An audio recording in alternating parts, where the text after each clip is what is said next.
Yo, what's up mga boss? Update to sa ating claim sana na parcel. Kaso bali natin ang claim mga boss. Kasi baka nabayaran na yun sa rider. Yan siguro nagbayad, si Udi kasi yun. Wala naman problema sa atin mga boss. Kala ko naman kuan ko lang doon kung sino nag-deliver noong 19. Pero nang nagtas naman hindi nang yung tinawagan namin, hindi daw siya nagdala. Ay ano ko lang boss, order na lang siguro ko ng iba, no? Magantay na naman tayo ng another days para naman sa another parcel.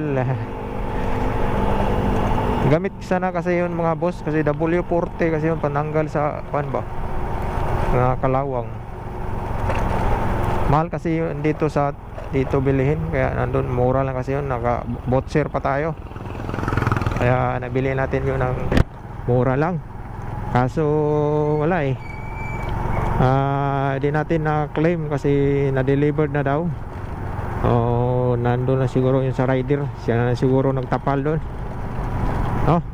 Alright mga kamoto, meron sana kami pupuntahan ngayon ni Idol Boy Tripping. Kaso kumilimlim, parang ulan to. Punta sana kami kay Idol Jumper Sniper. Kaso umulan man. Kaya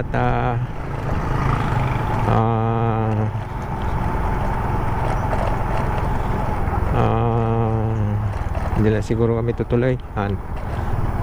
Tingnan lang natin ito kumaya kung makapunta kami na Idol Boy Tripping.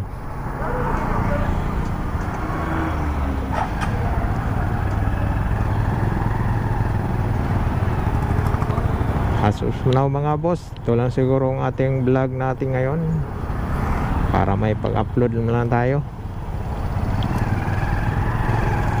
Sabi naman dun sa lady guard mga boss, no? Once na kasi daw pag na-delivered na paano na yun,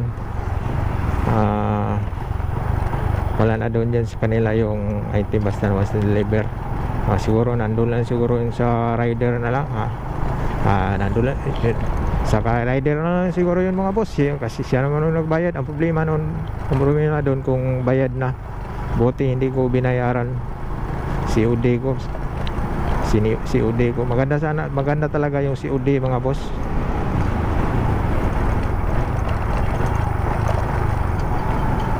Para makapag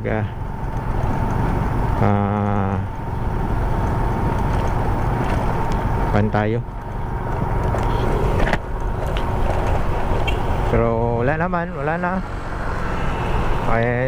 Na claim na daw or na delivered na.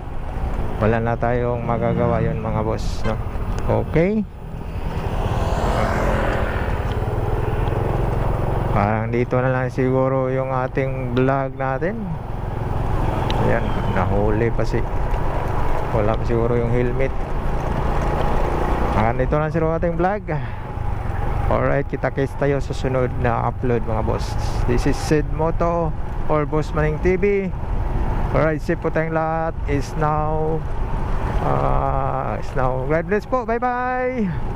Peace out.